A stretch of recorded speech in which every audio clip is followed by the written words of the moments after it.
Assalamualaikum warahmatullahi wabarakatuh.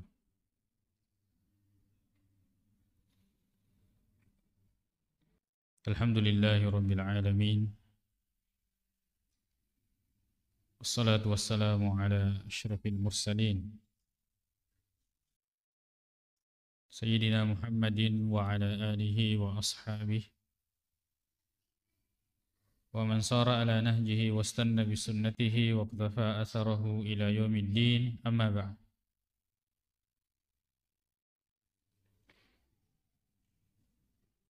Alhamdulillah. Syukur usiki mapuji lor sisi rajanna fung Allah subhanahu wa ta'ala. Nasaba kata awari kesempatan terlebih lagi keimanan tepe atau pada kesiki berkumpul marin kali ngalor ya nufung Allah subhanahu wa ta'ala makoto panar itu hadis-hadis Rasulullah sallallahu alaihi wasallam.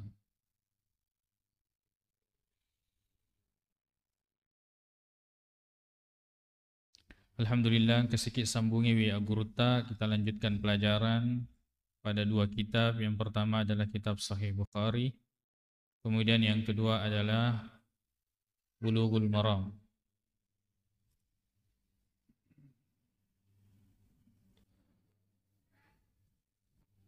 Masih dalam kitab Al-I'tisam bil Kitabi was Sunnah, yaitu berpegang teguh terhadap Al-Quran dan As-Sunnah, ya.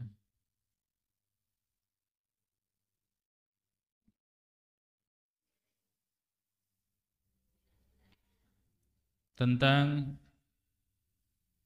wajibnya berpegang teguh terhadap Al-Quran dan As-Sunnah.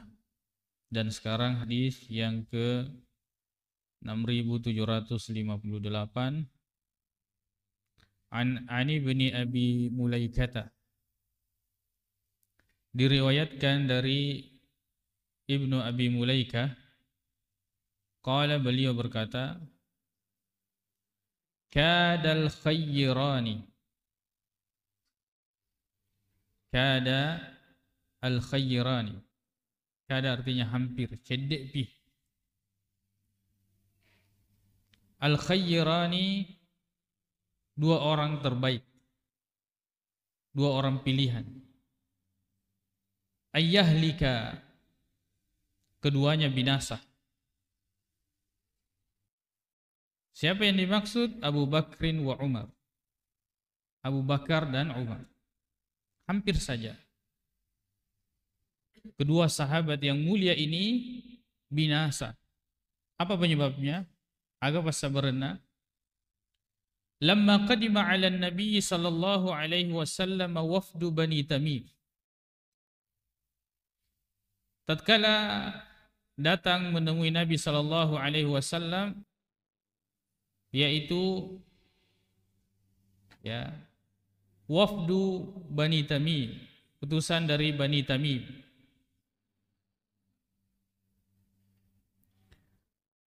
Asyara ahaduhuma, salah seorang di antara keduanya yaitu Abu Bakar dan Umar, yang dimaksud di sini adalah Abu Bakar radhiyallahu anhu, bil Aqra'i, asyara bil Aqra'i ibni Habisin,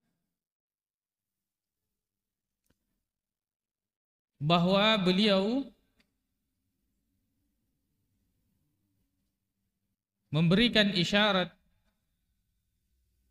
atau menunjuk agar Nabi SAW memilih siapa? Aqra' bin Habis At-Tamimi Al-Hanzali, akhi Bani Mujashir. Wa asyara al-akharu, sedangkan yang lain yang dimaksud di sini adalah Umar radhiyallahu anhu, bi ghairihi, tunjuk yang lain.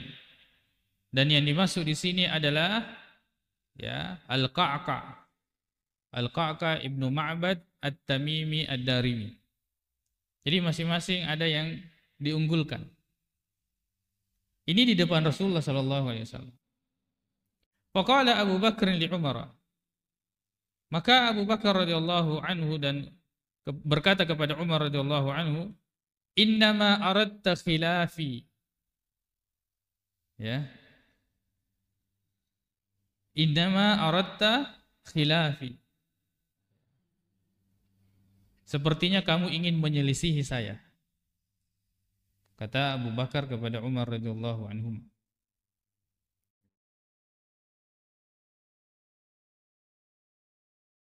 Faqala Umaru, maka Umar radhiyallahu anhu mengatakan, ma aradtu khilafaka. Saya tidak ingin menyelisihimu. Fartafa'at aswatuhuma, maka kedua suara mereka itu ya irtafa'at, naik, artinya keras suara mereka berdua. Indan Nabi sallallahu alaihi wasallam, di sisi Nabi sallallahu alaihi wasallam. Apa ngewangi di ulun Nabi ta Muhammad sallallahu alaihi wasallam. Panazzalat, lalu turunlah ayat, ya ayyuhalladzina amanu, wahai orang-orang yang beriman, la tarfa'u aswatakum, janganlah kalian mengangkat suara-suara kalian, fauqa sautin nabi, di atas suara Nabi sallallahu alaihi wasallam. Sampai kepada ayat atau akhir Al-Azim. Janganlah kalian mengangkat suara kalian di atas suara Nabi sallallahu alaihi wasallam. Qala Ibnu Abi Mulaika qala Ibnu Zubair, fakana Umar ba'du, maka Umar radhiyallahu anhu setelah itu, walam yadhkur dzalika an abihi, yakni Abu Bakrin, idza haddatsa an-nabiyya, setelah kejadian ini, kalau berbicara kepada Nabi sallallahu alaihi wasallam bihaditsin, sebuah pembicaraan, haddatsahu, maka beliau berbicara kepada Nabi ka'akhis sirari, seperti orang yang kemudian memiliki rahasia lalu kemudian berbicara secara berbisik-bisik. Lam yusmi'hu hatta yastafhimahu. Ya. Lam yusmi'hu, ya, seperti sesuatu yang samar-samar, ya, sampai tidak terdengar, lalu kemudian hatta yastafhimahu, sampai kemudian diminta dan dipertanyakan lagi kejelasan perkataan atau apa yang diucapkan itu.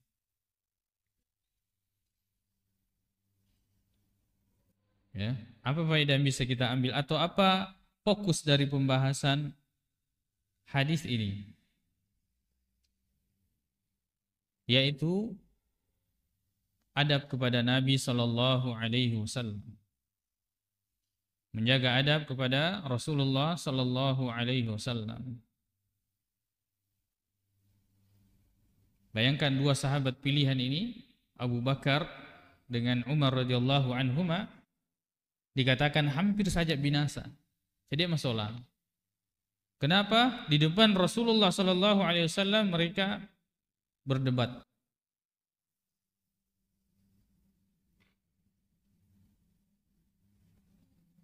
Maka sehingga turun ayat la tarfa'u aswatakum fawqa sautin nabi. Ini secara zahir. Yaitu Nabi sallallahu alaihi seseorang yang berbicara kemudian suaranya itu mengalahkan suara Nabi sallallahu alaihi wasallam.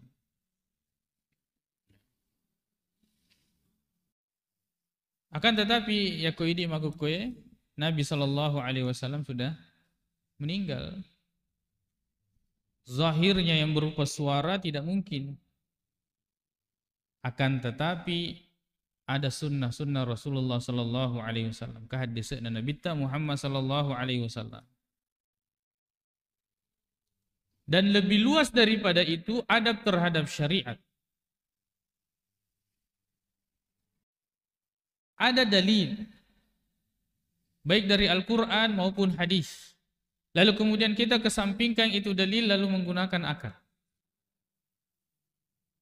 Engkau hadisna Nabi Muhammad sallallahu alaihi wasallam secara tegas. Lalu kemudian kita tidak menggunakan itu karena mungkin tidak sesuai dengan hawa nafsu kita. Apa bedanya kemudian kita dengan orang-orang Yahudi? Yuharrifuna al-kalima an mawadhi'ihi. Mereka kalau sesuai dengan hawa nafsunya, mereka ambil, tapi kalau dia nalai. Beragama tidak seperti itu. Beragama itu Islam al-istislam. Bagaimana memang kita menyerahkan semua urusan kita kepada Allah Subhanahu wa taala. Ya rusidipo yakun melogi yakum masampaja ki kul inna salati wa nusuki wa mahyaya wa mamati. Salatku, ibadahku, hidupku dan matiku lillah, hanya karena Allah Subhanahu wa taala. Di sana ada syariat sesuatu dia dilarang tentang ini, dia tidak mencuri. Apa buktinya bahwa hidupku dan matiku karena Allah? Kalau kemudian kita di dalam mengikuti agama Allah ini hanya mengikuti apa yang menurut kita baik atau apa yang kita senangi.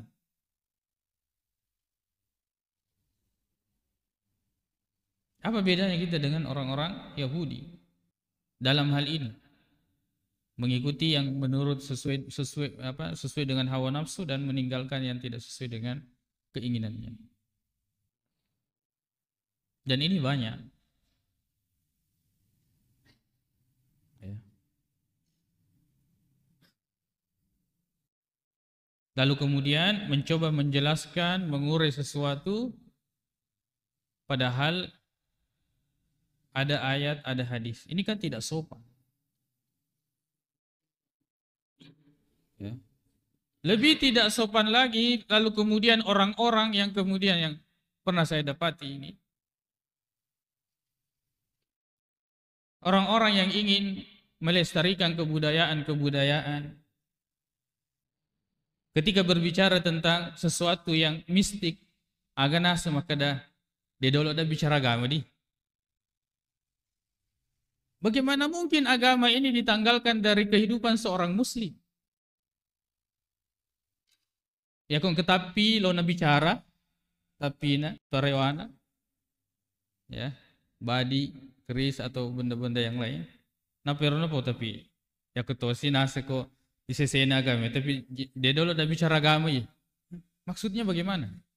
Padahal ini hal-hal yang seperti ini sangat identik dengan kesyirikan. Tidak bisa agama ini tidak dilibatkan dalam semua aspek kehidupan kita. Kadaki Islam berarti kita menyerahkan hidup kita hanya kepada Allah Subhanahu wa taala. Al-istislam. Itulah yang selalu kita harapkan dan selalu dipesankan setiap Jumat. Ya, ittaqullaha haqqa tuqatih wa la tamutunna illa wa antum muslimun. Bertakwalah kepada Allah sebenar-benarnya, si tongen-tongen na tepe. Bukan karena pilihan. Yakko melo siki, dia alas yakko de. Agama ini tidak seperti pakaian yang bisa kita lepas, bisa kita gunakan.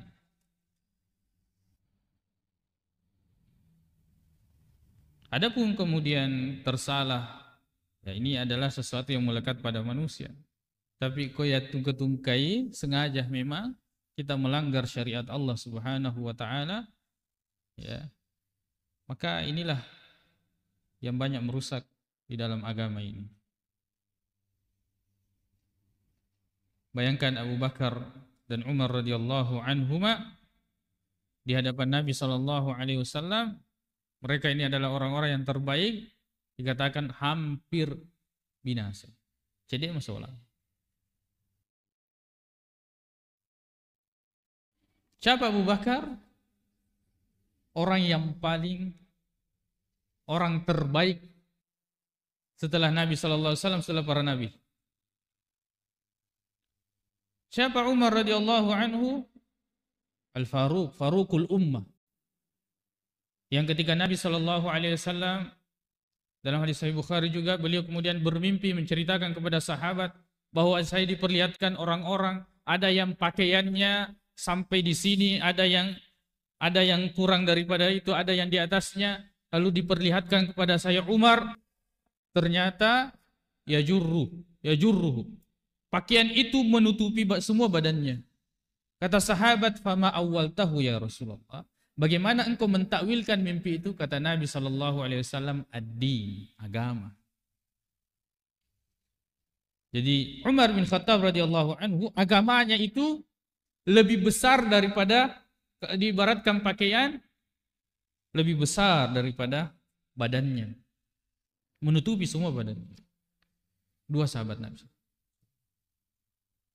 Apalagi kalau kemudian selain daripada itu, dari umat ini yang berani berbicara menyelisihi Al-Quran dan As-Sunnah secara sengaja. Secara sengaja. Dia berani berdiri seolah-olah dia menantang Al-Quran dan As-Sunnah. Kalau dibahasakan kedua sahabat yang mulia ini hampir binasa, maka bagaimana mungkin? Bagaimana dengan orang-orang yang selainnya mereka?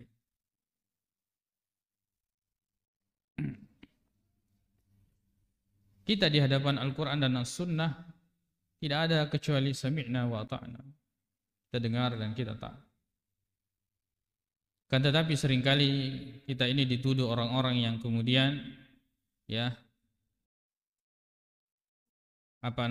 mengamputasi proses pengambilan hukum dari sebuah dalil. Kita dituduh bahwa ajakan kembali kepada Al-Quran dan As-Sunnah berarti meninggalkan perkataan para ulama dan pendapatnya. Tidak. Maksud daripada mengikut kepada Al-Quran dan As-Sunnah, semua perkataan dan perbuatan atau sikap siapapun diperhadapkan kepada Al-Quran dan As-Sunnah. Kalau sesuai diikuti, tidak sesuai maka ditinggalkan. Bukan berarti kemudian kita tidak melihat dan belajar. Dan bagaimana mungkin kita tidak belajar dari para ulama? Apalagi orang-orang atau para ulama yang terkenal dengan keikhlasannya, akidahnya yang lurus, ibadahnya kepada Allah Subhanahu wa taala. Kan tetapi kita tidak pernah memposisikan mereka seperti Nabi Shallallahu Alaihi Wasallam.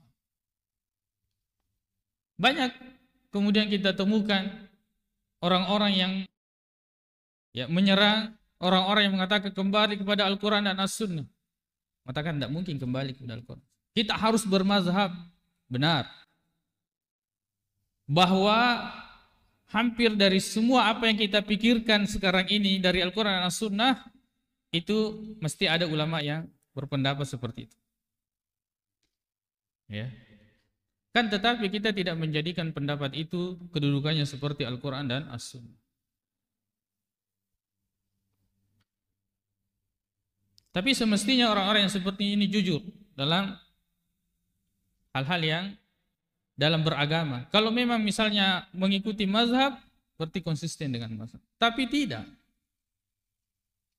Dalam banyak hal mereka mengatakan harus mengikuti mazhab, terutama mazhab Syafi'i. Tapi ketika sesuatu ini tidak dibahas atau cenderung para ulama mazhab mengharamkannya, maka mereka tidak mengikuti mazhab. Sepakat 4 imam mengharamkan musik. Terutama yang paling keras dalam masalah ini adalah mazhab Asy-Syafi'i. Disebutkan dalam kitab Beliau bahkan menanggalkan hukuman-hukuman pencurian dan lain sebagainya ketika yang dicuri itu adalah alat musik. Tidak diberlakukan hukum di situ. Tapi kemudian mereka langsung memahami Al-Quran. Langsung ke Al-Quran. Tidak melewati pendapat mazhab.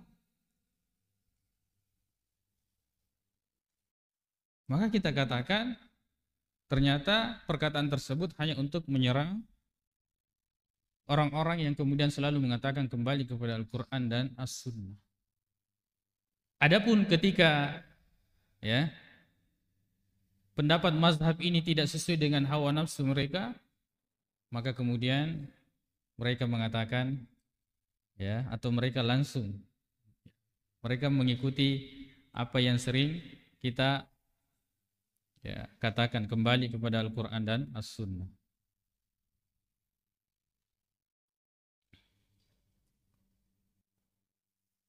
Jadi jujur dalam beragama itu sangat penting. Karena kita beragama ini tanya nasabah kelompok atau jamaah tanya lillah. Karena Allah Subhanahu wa taala.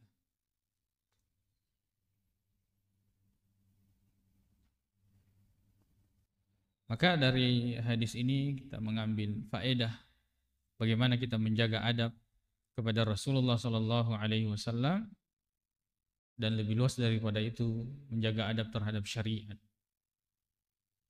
Ya, Allah Subhanahu Wa Taala dalam surah An-Nisa ayat 80 bahkan mendahulukan ketaatan kepada Rasulullah. Allah mengatakan, "Mayyuti'ir rasula faqad ata'a Allah." Siapa yang taat kepada Rasul berarti dia sudah taat kepada Allah Subhanahu wa taala. Ya.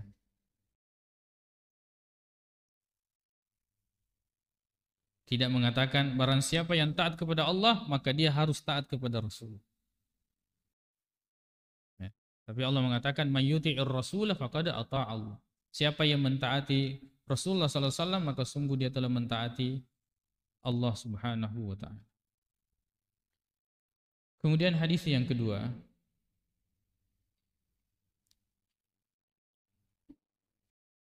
ya, atau masih bisa kita ambil faedah dari hadis ini bahwa bagaimana sikap sahabat setelah ini, yaitu bagaimana merendahkan suaranya.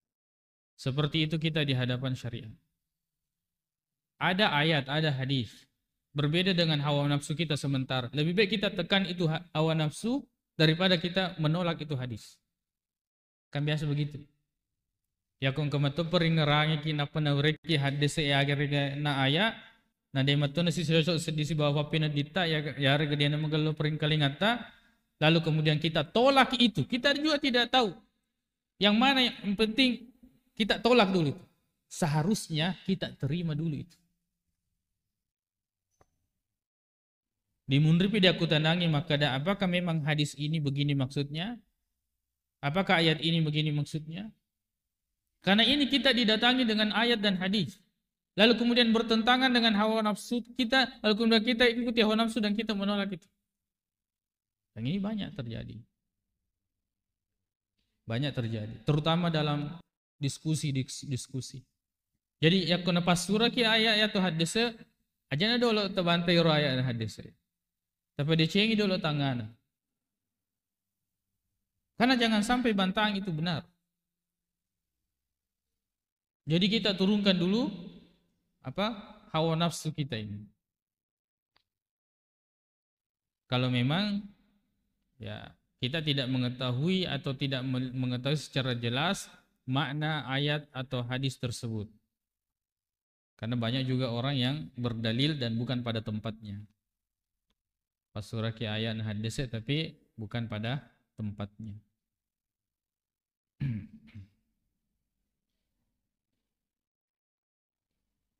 Akan tetapi berhadapan dengan syariat ini lebih baik diam.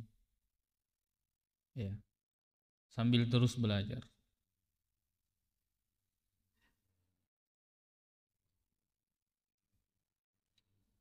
Kemudian hadis selanjutnya an Aisyah radhiyallahu anha ummul mukminin, istri Nabi sallallahu alaihi wasallam.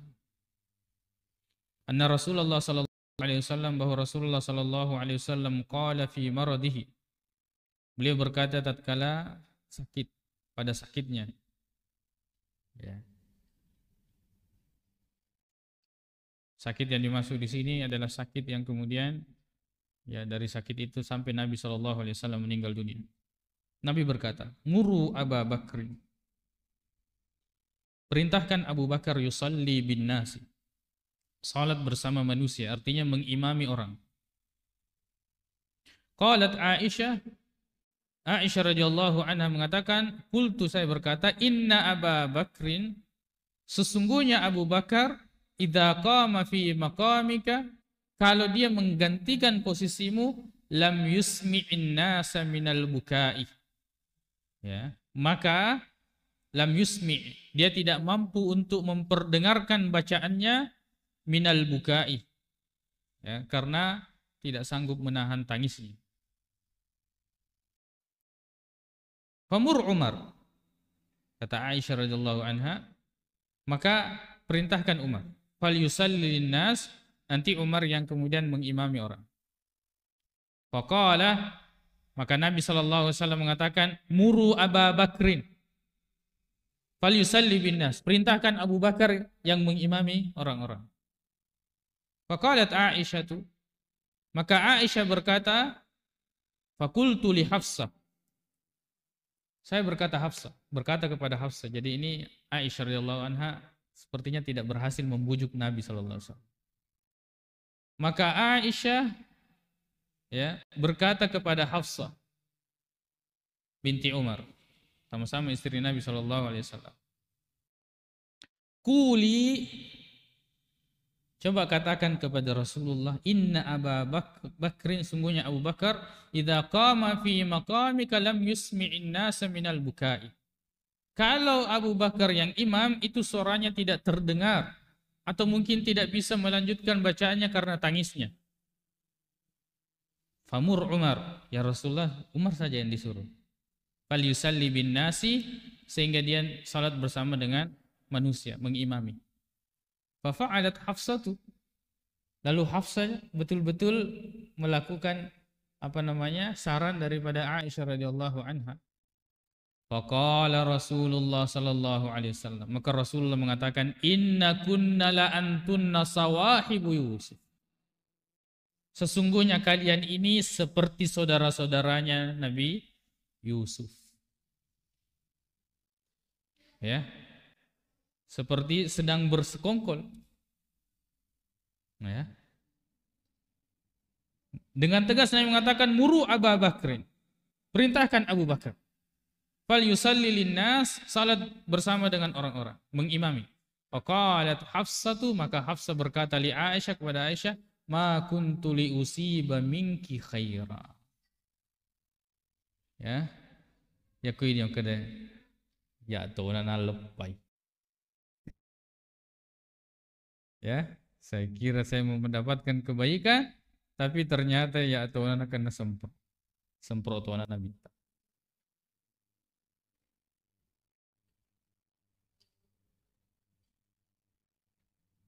Dari dua hadis ini bagaimana kita melihat kecerdasan Imam Bukhari memasukkan hadis ini pada pembahasan ya wajibnya berpegang teguh terhadap Al-Qur'an dan As-Sunnah.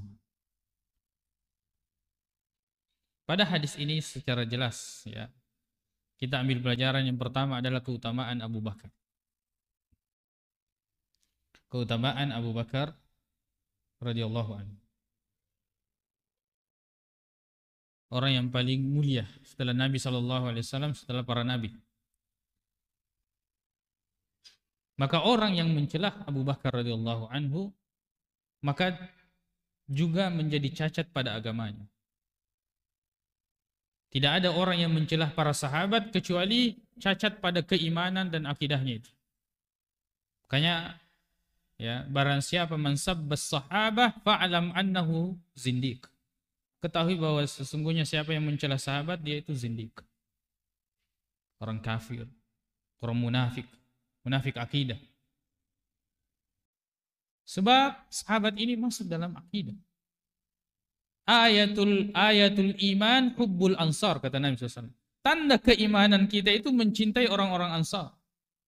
Wa ayatul nifaq bugdul ansar. Dan tanda kemunafikan membenci orang-orang ansar. Orang Ansar ada di mana? Di Madinah. Sahabat-sahabat Nabi sallallahu alaihi wasallam. Dan yang paling membenci sahabat ini bahkan mengkafirkan ya orang Syiah.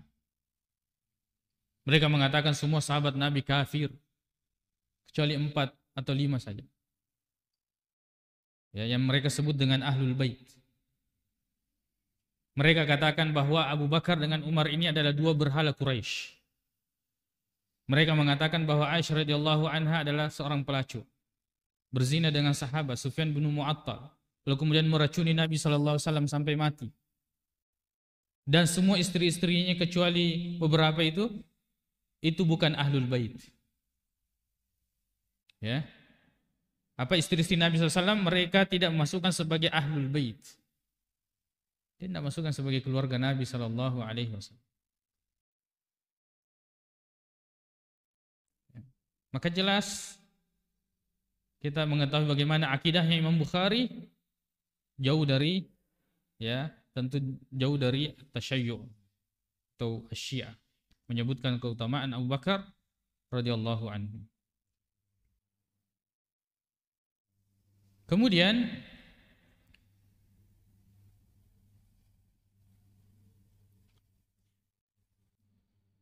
yang bisa kita ambil faedah dari hadis ini bahwa wajib menjalankan perintah Nabi Shallallahu Alaihi Wasallam. Wajib menjalankan perintah. Zahirnya perintah Nabi Shallallahu Alaihi Wasallam.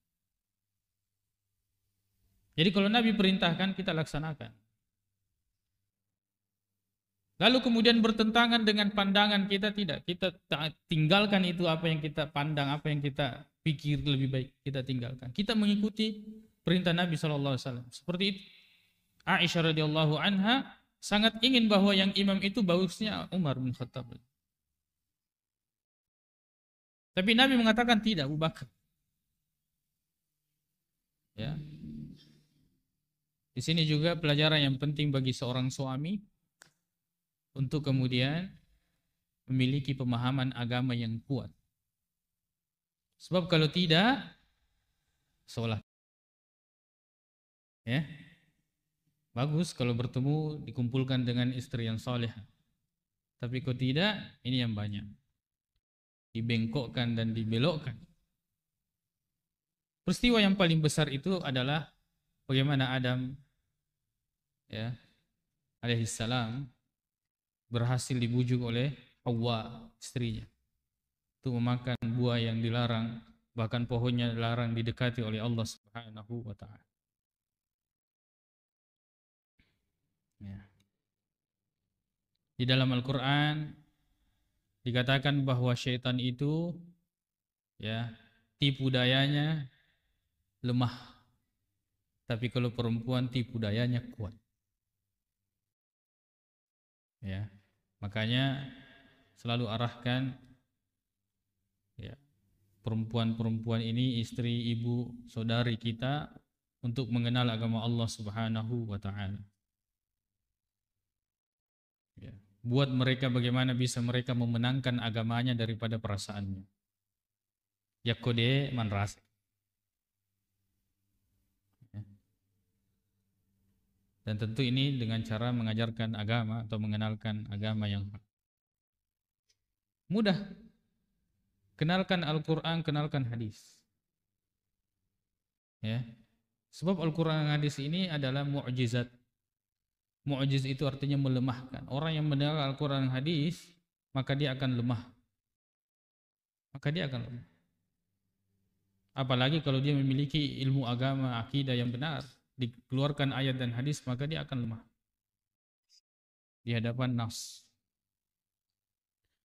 Kemudian, ya,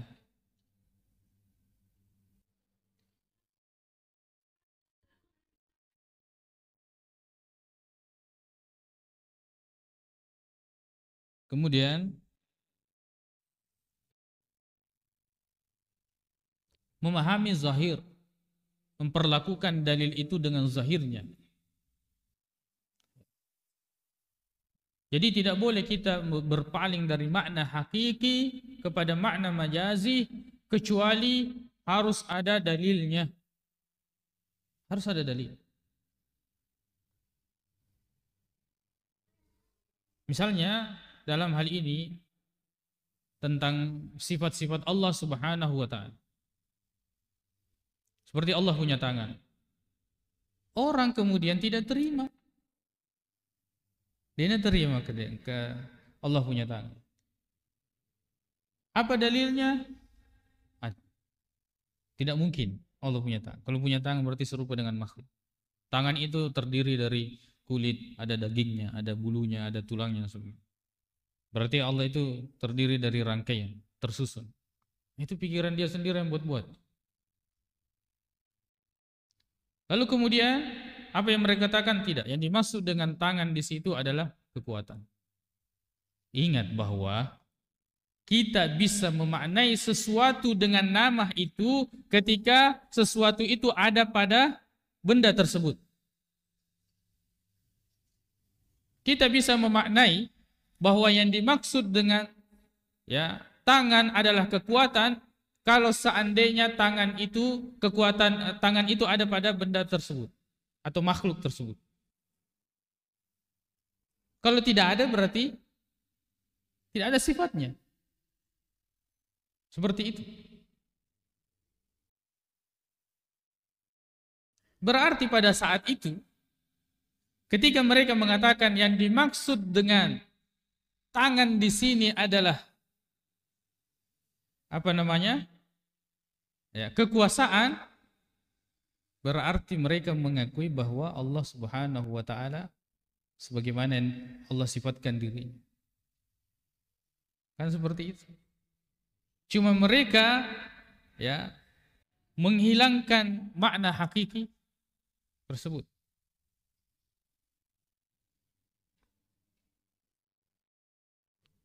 Yang itu maka daki ya anu dia nang kadita bulu-bulu matana. Ya kongka bulu-bulu matana. Ya.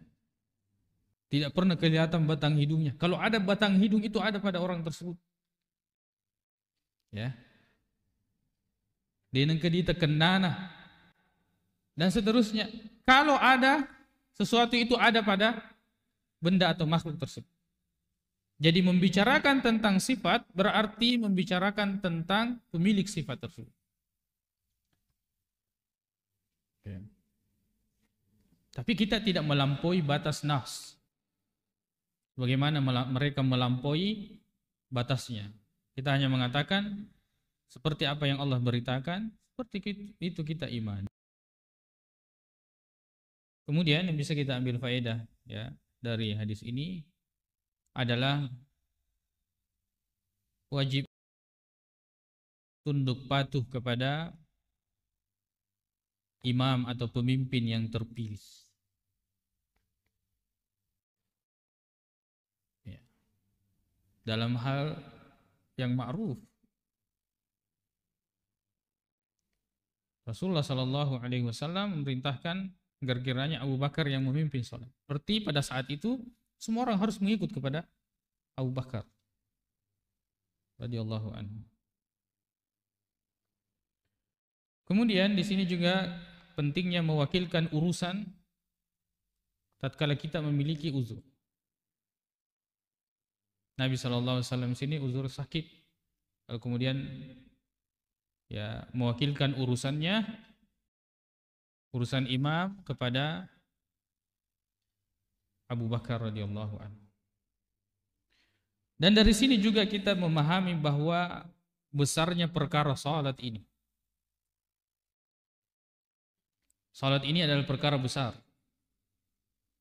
Jadi kalau kemudian mudah saja kita menilai diri kita ini, itibani sumpah. Bagaimana seseorang itu memuliakan salatnya, maka begitulah kadar dirinya. Karena salat ini adalah sesuatu yang besar. Coba ibadah apa yang ada kepengulinan? Puasa, kepengulinan? Haji, zakat, tapi salat. Ibadah apa yang kita lakukan setiap hari berkali-kali? Puasa, setahun. Sekali dalam 1 tahun bulan Ramadan yang wajib. Sekali dalam setahun. Haji sekali dalam itu pun kalau mau. Salat tiap hari 5 kali sehari. Belum lagi salat-salat. Ya. Salat ini adalah sesuatu yang sangat ya besar. Ada tempatnya untuk melaksanakan salat berjamaah.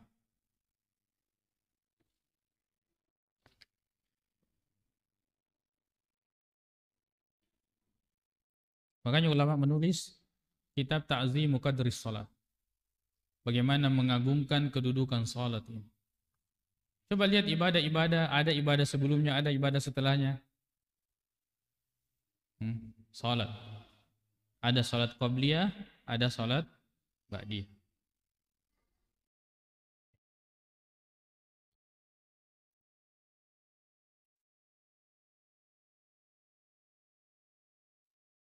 Itu beberapa faedah yang bisa kita ambil dari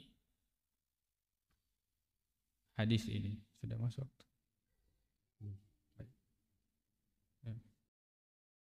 Kemudian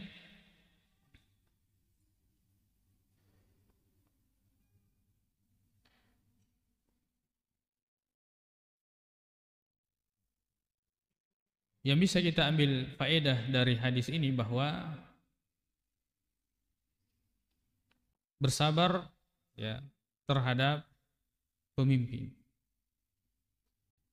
Bersabar terhadap pemimpin. Maka tatkala Abu Bakar radhiyallahu anhu kemudian memimpin salat lalu kemudian dia menangis tidak menganjurkan bacaannya, maka harus bersabar.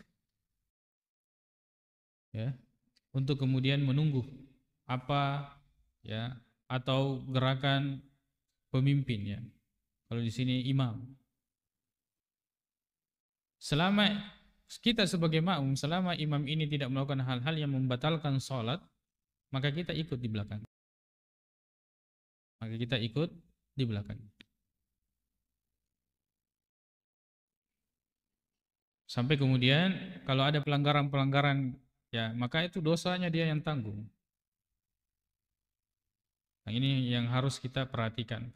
Kecuali dalam hal-hal yang berkaitan dengan kesyirikan yang mengeluarkan dia dari agama Islam, maka kita cari masjid yang lain.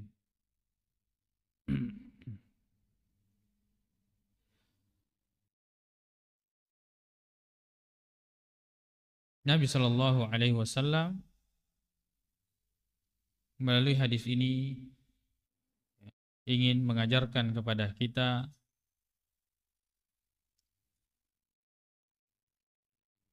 beragama,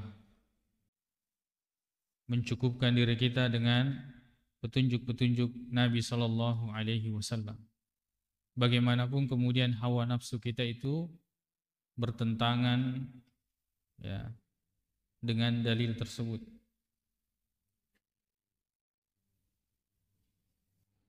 Sebagaimana yang kemudian dilakukan oleh Aisyah radhiyallahu anha, ya ini hanya pandangan saja. Akan tetapi pandangan ini tertolak tatkala menyelisihi ya Al-Quran dan hadis Nabi Sallallahu Alaihi Wasallam. Maka penting sekali ketika melihat dalil zahirnya, maka seperti itu karena Allah Subhanahu Wa Taala ya di dalam Al-Quran, begitu pula Nabi Sallallahu Alaihi Wasallam dengan hadis-hadisnya itu adalah ucapan dan perkataan yang asalnya mudah dipahami, mudah dipahami. Ya. Lalu kemudian menjadi rumit setelah muncul banyak hal. Ya, muncul banyak hal yang kemudian ulama mencoba ya karena ada dalil bahwa Allah sudah menerangkan semua di dalam Al-Quran. Cuma kejadian yang berbeda dengan apa yang terjadi di zaman Nabi SAW.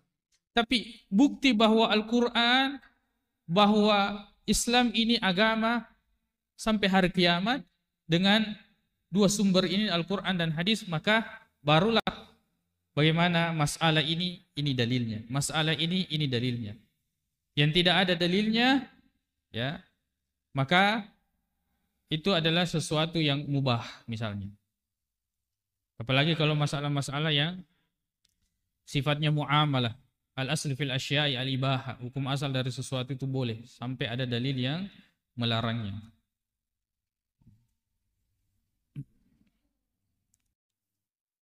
Sehingga dalam hal-hal yang seperti ini, terutama hal-hal yang sifatnya nawazil, masalah-masalah yang baru muncul, kita orang awam tidak boleh sembarang berbicara. Ya, karena ini kita sedang mencari apa dalil dari masalah yang muncul ini.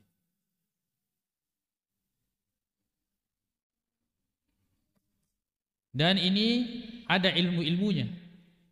Tapi alhamdulillah, yang berkaitan dengan akidah, yang berkaitan dengan ibadah, yang berkaitan dengan akhlak, ini mudah. Coba salat, maka demi Nabi tak sallu kama ra'aitumuni usalli. Salatlah kalian sebagaimana melihat kalian saya salat. maka tidak perlu lagi ada maka dah. Oh, nanti muncul pepanasa tak apa sana? Tak baju. Ada yang melintang, ada warna putih, ada yang tidak ada. Sesuatu yang sulit dalam beragama. Ya.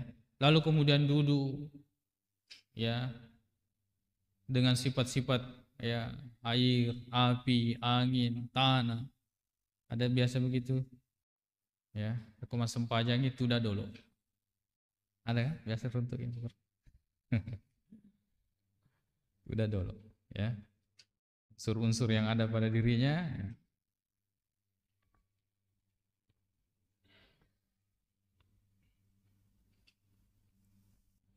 Padahal agama ini mudah. Jadi akidah mudah. Tidak perlu melalui ilmu kalam, falsafah dan sebagainya. Tidak perlu. Mudah. Yang bikin susah itu kalau akal sudah masuk ke situ.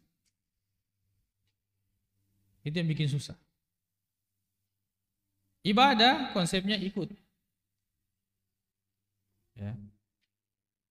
Dan inilah tiga hal ini, akidah, ibadah, lalu kemudian akhlak. Hal yang wajib bagi semua umat Islam.